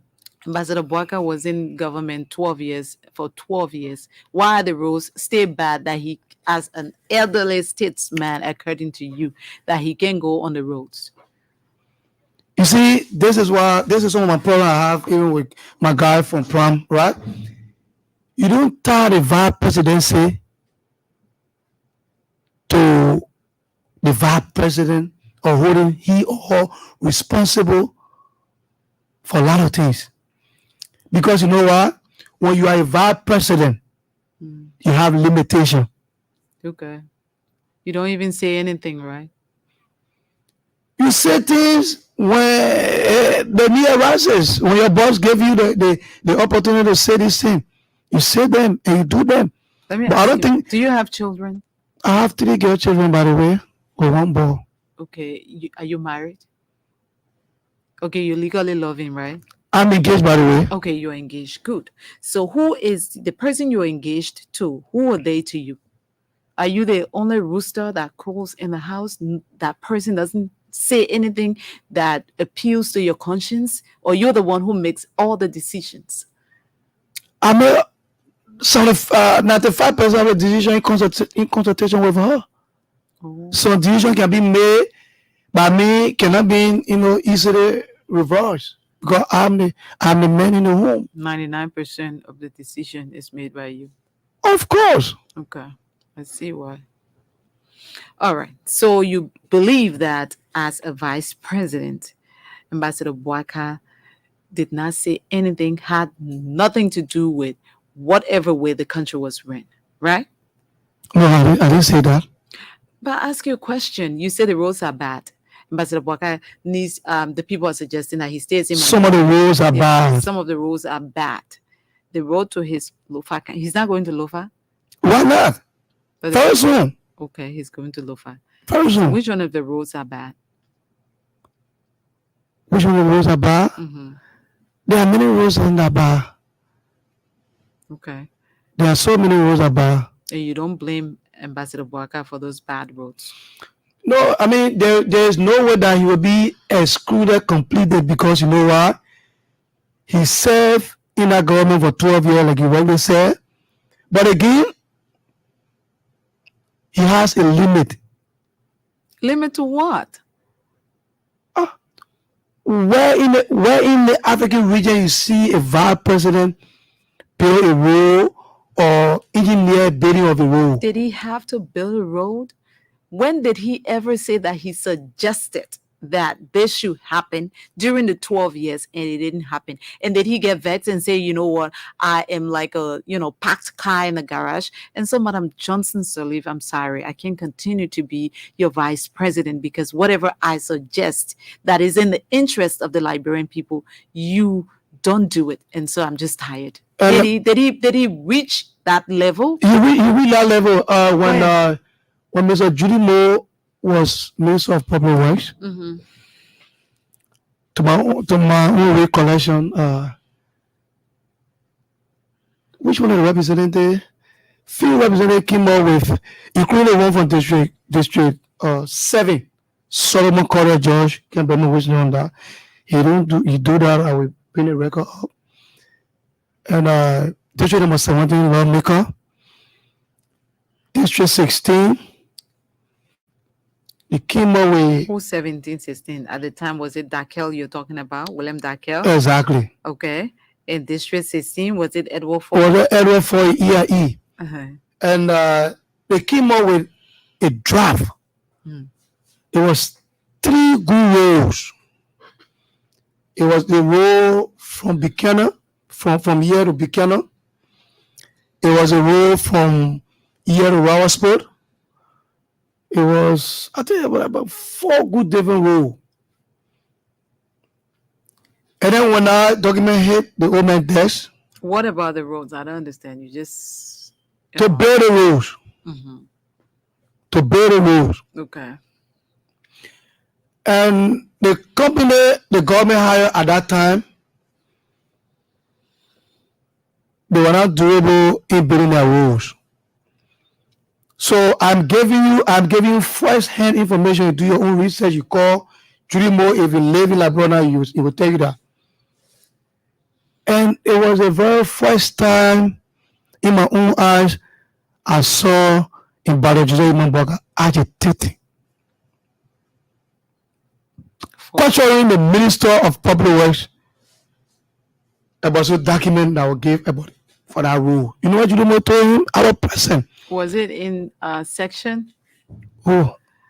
Where did that pressure take place? It happened in session room. And then it happened in committee room. It even happened at Judy Moore office. And you were there at all of those discussions? No, I was there in 3 instances. And what was it? I still don't get it. You still don't get it? What was happening to these roads when? What was Ambassador Boaka's thought on this? Judy Moore said he read a document and the contract will be contracted to I think East International. Okay. And then the guys went back again and told Madam President, any attempt for Ambassador Joseph Imamboga to go and do the groundbreaking of these roads, he will take the glory.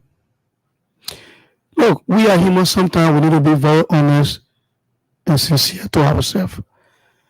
Because only God in heaven, the judge. But the incoming president, Joseph Imamboga, have done extremely well. But again, he couldn't continue. Mr. Critical Johnson. Yes, sir. Let's go back. I want to open the lines, but let's just, conclusively conclude on this one. You're not taking me out of there. I asked you a question as to why did Ambassador Boaka, or has there been a time when he served for 12 years where he opposed to anything that the then president was doing? And if yes, cite an instance. And if he didn't, then why should people believe that he would do better if he didn't even resign when former President Sirleaf wasn't doing the right thing? And you said to me that you were citing an instance with Judy Moore and you named some former lawmakers. How did that story end? And then you came back to him wanting to dedicate or break grounds for road. What road did he, which road did he advocate for? And how did that advocacy end? What did he do? I'm telling you, that's a very good, sensitive question, right? That project or that process never ended because Madam President Fair, Mr. Boaka was undermining him. And he said, if you go and have a groundbreaking ceremony of that road, he will take the glory. And he said, look, East International, Judy Moore, if you have Judy Moore, call. Judy Moore was there. In fact, he was one of the even what of you're that. saying. Which road are you talking about? Because you called former Representative you call former Representative Dakel. What part did they play in all of this? Because these people you're calling for was from Representative as well, but then was District 6. Yes. And 4 was from the CDC at the time. What role were they playing in all of this?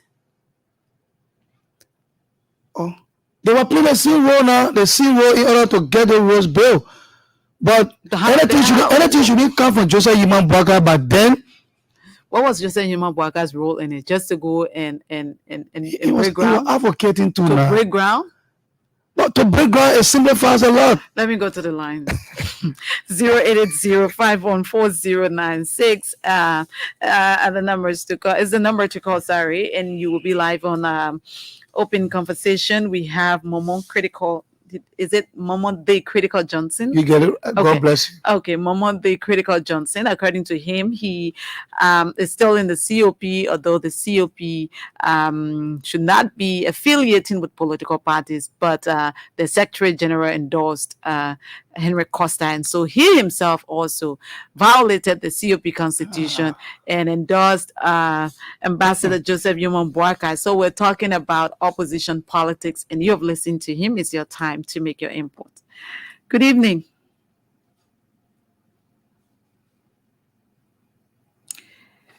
Okay, that person is off. Let's hear this one. Good evening. Good evening, Titi. Good evening. This is E.M. Chongwapo, Chairman for We Are One Round Victory. Titi, let me say thank you to my jail brother in studio there for helping us to propagate the message of President Weah. Because today is so saddening that I listen to my jail brother and saying things that you don't have no idea of.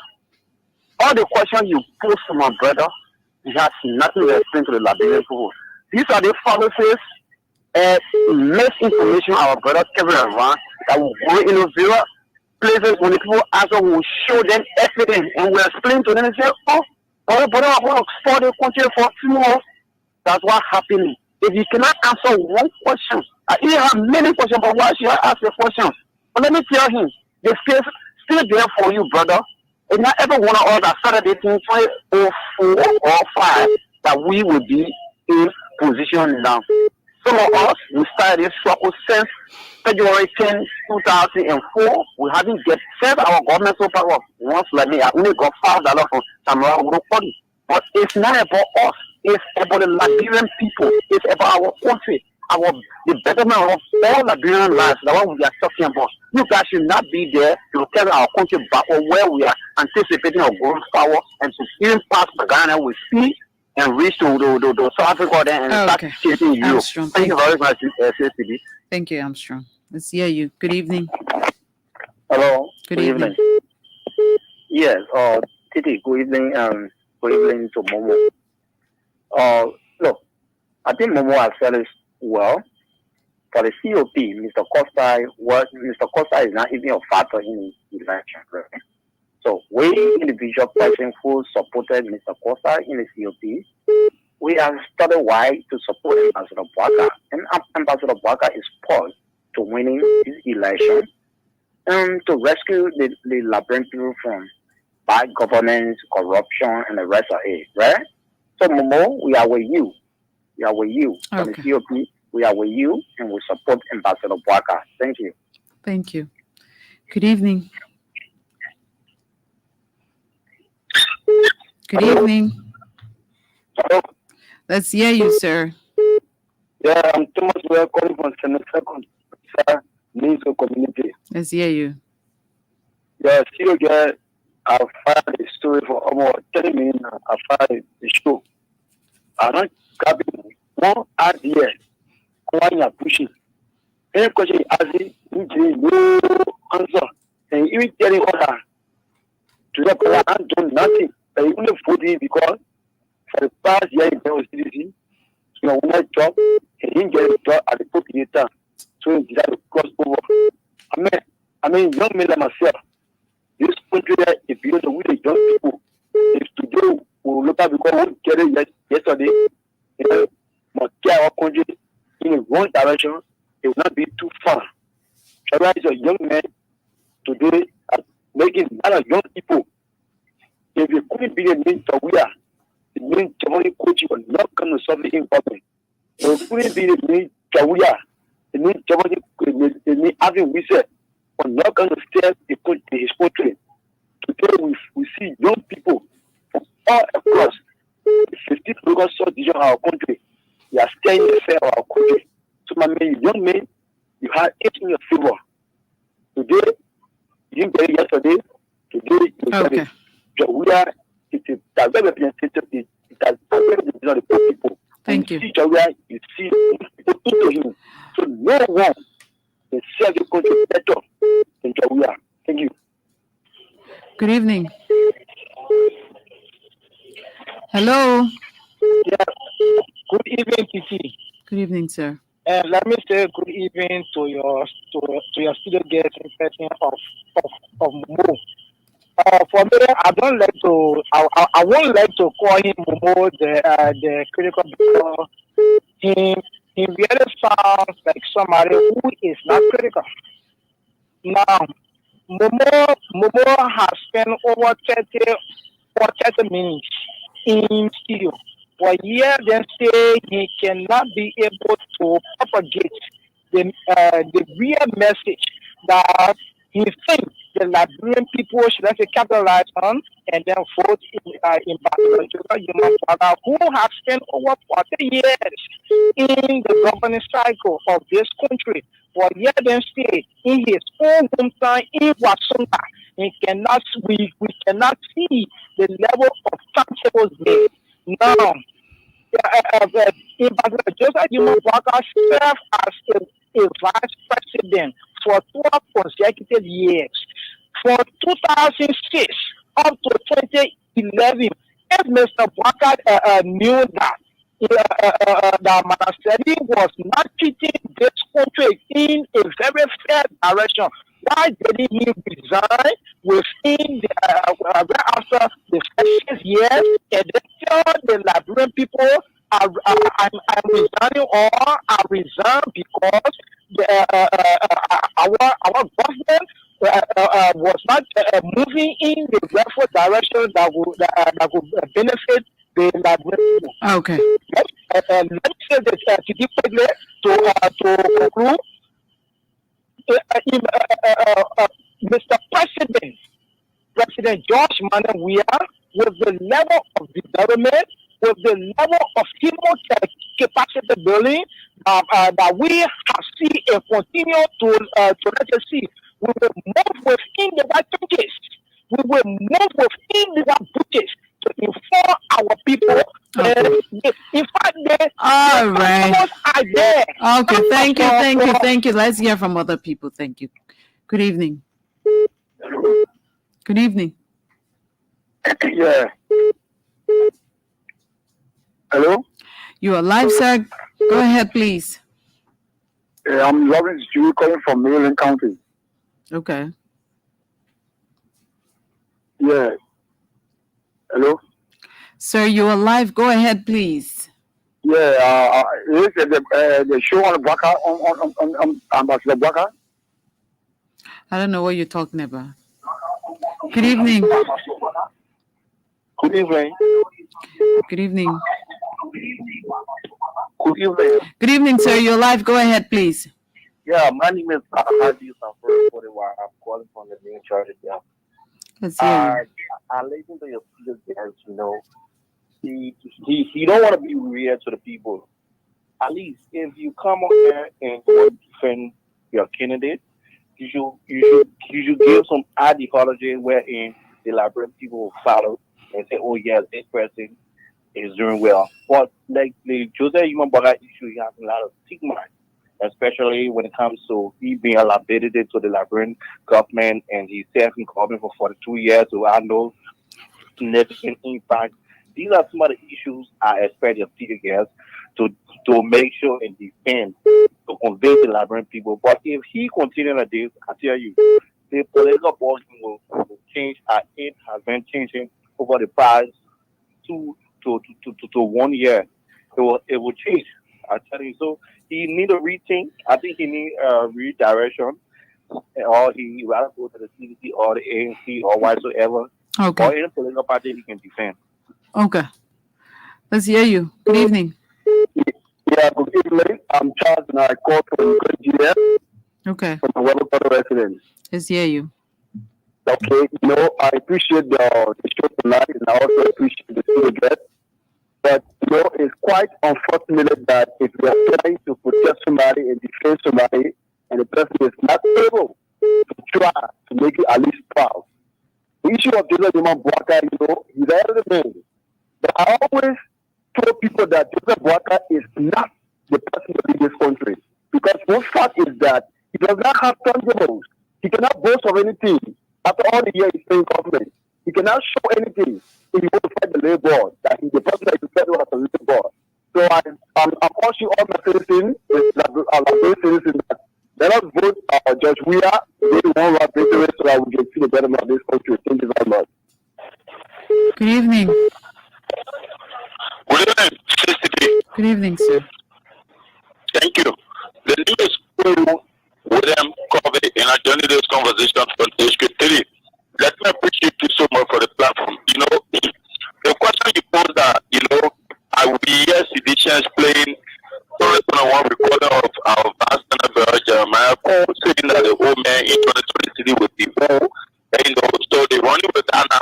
Look, let me clear. At the time, Jeremiah allowed me with the CDC, and before 2021, before Jeremiah made that statement in 2021, CDC were already picking the jump of Joseph Boaka illness. So Jeremiah had picking the jump, as all of them was following them. Okay? So that was now an industry news. And if Jeremiah they have a medical background that he knows anything about medical, something about human being, So he was just making a political statement as CDC was making at the time that he was alarming with them. So they were inquiring, saying he don't need that job with them. So you met Jeremiah when he told you he was just making a political statement at the time, right? That was a statement the CDC I always been making. I'm asking you now. Did you meet Jeremiah? I'm asking you. I'm asking you whether you met with Jeremiah when he told you that that statement was a political statement he was making. I'm saying I'm not going to him. I'm saying that if you get to him now, he will tell you. Well, are you supposed to get to him? Then you come back now and tell us, Jeremiah say that political statement he was making. So to the question, they say one bucket they now reach down on early when he saw things going wrong. Oh, you can't do it. President Weah. One President Weah did now resign as senator on last year government that he said up to date. That he keeps saying that the government did not perform. He look at that performing government. He didn't tell you that. He didn't tell you. He didn't tell you. Hello, President Weah did not tell you that as senator he doesn't have anything to show. It's Ambassador Boaka, who critics have said got nothing to show. So his critics are saying that he should have resigned because he has nothing to show after staying 12 years in government. President Weah stayed at the Senate. He still has tangibles. So how do you compare the two? Oh, you go? Okay. Let's hear this person. Hello. Yeah, today. You're not allowed other people to talk to? Hello. Yeah, this is J. Michael M. Cho, the great calling from Duforo. Let's hear you. Yes, I'm calling from Duforo. Let's hear you. Yeah, President Weah is a leader for the country, and nobody will take respect our leader in the country. We the Liberian, we are looking for peace. And what I'm trying to tell the Liberian is, if you not get nothing to say on the radio, you have to sit down and listen. Hello? And you said we should listen. We're listening. Okay, yes. For now, people calling, talking about one round victory. If Christmas got to be good, you will know it from the east. Yeah. Well, they coming election, they coming around. The election are coming here, the round victory for Joseph Human Boaka. Not for President Weah. All right. Okay. Thank you, yeah? Hello? Hello? Yes, sir. Yeah, good evening, and Titi in Washington. I want to appreciate you guys for interviewing my brother, and I want to extend my thanks and appreciation to my brother Momo for answering you guys propaganda question very well. That proves to you guys that we from the Unity Party, we are very organized and we get on top of the information. And I also want to urge you guys to extend that similar energy to the CDC, where there is serious disunity, where the party chairman is being martial out. Hello. Oh, good evening. Good evening. Good evening, Sister. Good evening. Oh, thank you. Let me say good evening to my brother Washington and good evening to your studio guests in studio. For the recognitions, I'm Poker Robert. And I'm the chairman for the Friends of Jefferson Tamakochi for the re-election of President George Mann Developmental We are. Thank you. Safety, I listen to your studio guests and nothing the brother brought the table for to understand where the reason that some of them join to the program or what the reason that Labrador people go to the ballot back or to attend for to the program. Nothing. Absolutely nothing. And this platform is a very respectful platform. Now when you come to it, you must bring ideas and bring to ideology reasons. So let me say this to our brother. And I would like for you to just organize a debate between my brother. Let me tell you the differentiation between President George Weah and the weakling stand-up brother Joseph Numa Parker. But there's the issue. President Weah has alleviated the burden on family here today that said people you can be in studio. I know that you will not be willing to pay one fee after President Weah has initiated to pay your children one fee. So I'm paying it for my son graduated. I'm paying one fee. I said you're not willing to pay it for your daughter or for your child.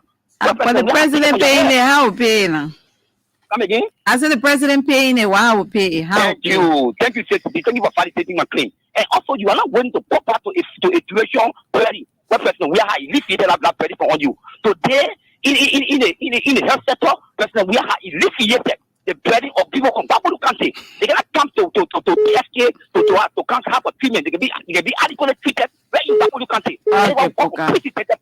Okay. To conclude, President Weah is a man of progress. And they want to see necessary to follow the good and leave the evil. Those companies for upper profit, they are evil. Okay. Thank you, Poka. Okay, Poka, let be so now. Thank you. Hello. I'll take two more callers and then I come back to Momo. Hello, good evening. Good evening. How are you? I'm good. I want to appreciate the conversation tonight. I'm just asking if we don't call you for the 90-degree foreign CDI headquarters of Konobo District, Nigeria country. How is Konobo District? Thank you for it. I said, how is Konobo District? Oh, we are okay, man. We are okay waiting for the treaty count or to working. Okay. So we are. Okay, let's hear you. Get to the issue. Basically, you was a leader before that. And as a human, as a whole, before that, you thinking. Just remember a great mistake in the country. When he told all that he was grandpa in the garage, I think at that very moment, he was a vision, people, because the people reaching my people, I began today because I didn't want to have read that people can okay tomorrow. So he did not do it. And we have reached this far. In the dying minute, that's in the dying minute of that time, of that 12 years before he came out to say, who will listen to him? Like the dying minute. After election, everything. After election, everything for correcting me. After election, everything. So who will listen to you? We want somebody that will get that to our heart. Somebody that will take up and know where to somewhere. Okay. Our children go to school, we not pay fee. Before the state running the president, when I went there to take in, I still go down for the whole day. You have to register before and take it. To the part, I know about the to the part of the before the can go register. Okay. Down 2, 3 days, 4 days. Okay, let me leave you let me leave you at that. Thank you so much. I'm taking my final caller and then I'll come back to Momo. Hello. Good evening. Yeah. You will have to lower the volume of the monitor or else I will have to take you off the line. Yeah, this is Adol Chafi at Johnny from Harper, River County. Okay. Yeah, madam, thank you for your work, and I want to extend my thanks to your studio guys there. But what happened, myself, I was studying journalism in school. When you are talking with somebody, asking somebody, and the person is giving you good answer, it gives you more strength to ask questions. But I believe that you are feeling bad because you're talking with a man who cannot give you a correct answer. You see? So sorry for the confusion. But what I want to tell you, man, he was saying that Joseph Barker is a bad person and he cannot do anything for himself. So I want to ask him a question. So it was Madam Celine who told Joseph Barker not to face the road that was going to the house. That's the question I want to ask him. Thank you. Okay, thank you so much. He will respond to your question. Let's come back to you, Momo. You listen to the callers. What do you have to say? Oh, first of all, I want to say a very big thank you and appreciation to you and your staff for the invite. This is politics, like I already said. I have not come only while listening to state ready to come and insult or to attack personality. I'm not a type of person. I'm not promising or thinking to be one. I listen to the callers. They have a right to their opinion. I listen to my former friend and brother who worked with me before. I nurture him, and politically, in any form of manner, I always say, you want to come and have a debate with me.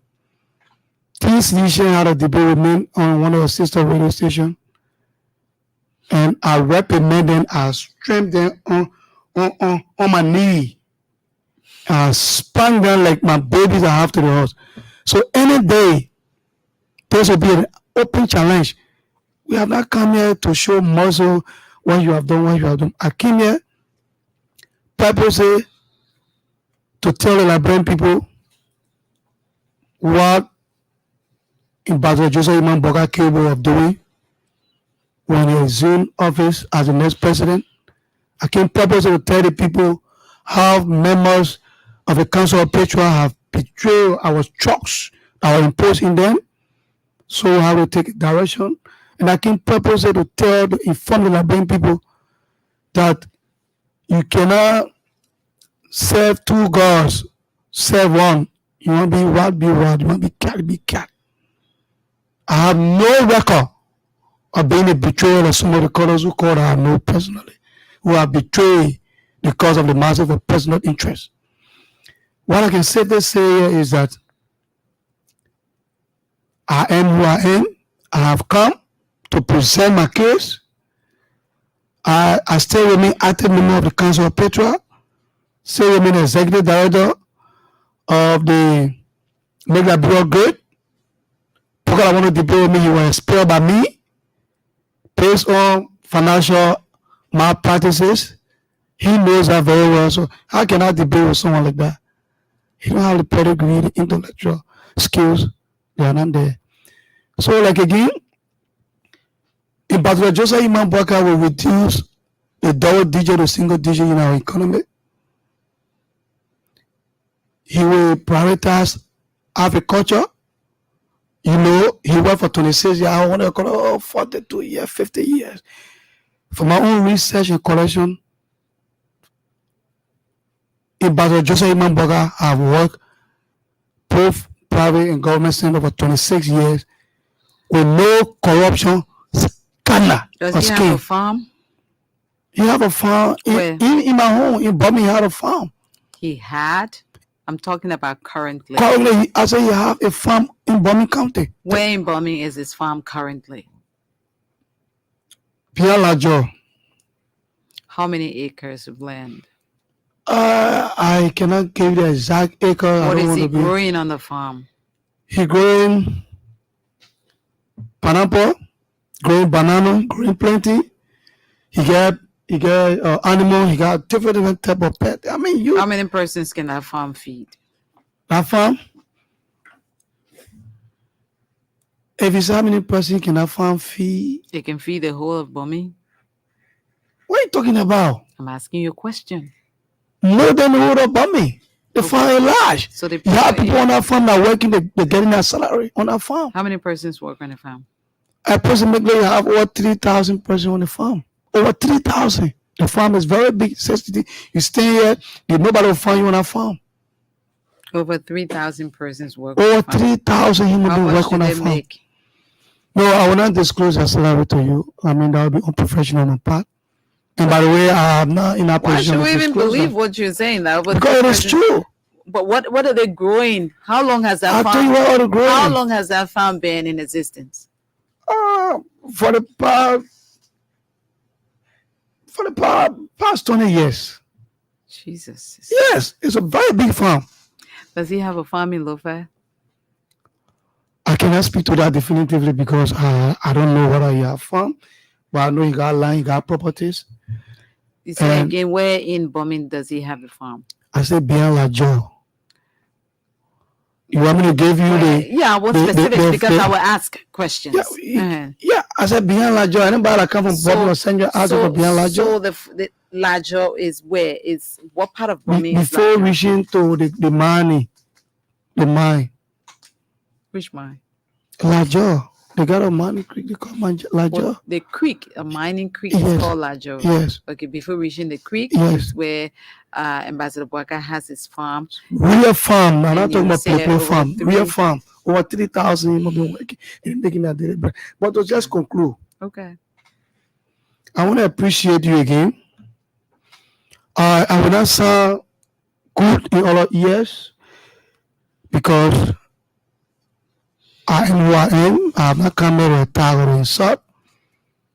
I bring no casting, cover bay in the studio.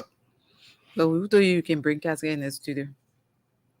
And I'm not even anticipating or playing to carry a casting. That poker now when the brutalized one of our students at University of Liberia. Totally out of time. I will not have time to ask you questions, when you make any, wildcat allegations. So I would just appreciate where you to just, end and not make allegations. Okay, on behalf of our people in Masurado County, the 17th District and 15th South Political Division of our country, and on behalf of the executive members of the concerned executive of the Council of Patriot Youth Wing, I from the bottom of my heart and the hierarchy of the Unity Party, the rescue team, we want to say we are grateful to Madam Titi and our staff, Washington, for giving us a great opportunity. I think now I can safely say that Liberia is getting better because to have someone on the state radio to kind of propagate that message against the ruling establishment, that probably maybe have happened, but I cannot remember the time. When President Waga was in power, did it happen? Yes, I think so. I think it happened. You think so, right? Yeah, it happened. Okay. It happened. But for this one, I want to give it credit. Ambassador, you want to thank President Weah for that, right? Of course, yes. Okay. I want to thank President Weah for that. Because, to be honest, to even see political prisoners these days, honor his watch, I should be one. But sadly, you are not one. I am not one. And we don't have many of them that have stood up to this government to be beyond bars. So I must give you some credit. Those guys that want to do debate with me, let us schedule whatever. We'll discuss that and we gave the time, the minute, we just gave them the update. Mama the Critical Johnson, thank you so much for sitting with us this evening on our open conversation. We wish you all the best in your political endeavor. Join us, God willing, Monday for another edition of Open Conversation. My name is Titi Jibro, and thanks for following.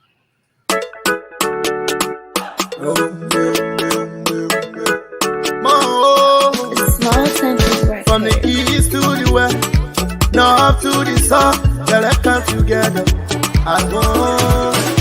They say united we stand, divided we fall. If we not celebrate, we do it for. Voila, you for Gentile, you for Lova Kante, you for Maryland. Voila, you for Rewa Sessu. I'm a bad way on your river. I'm up on the fine way.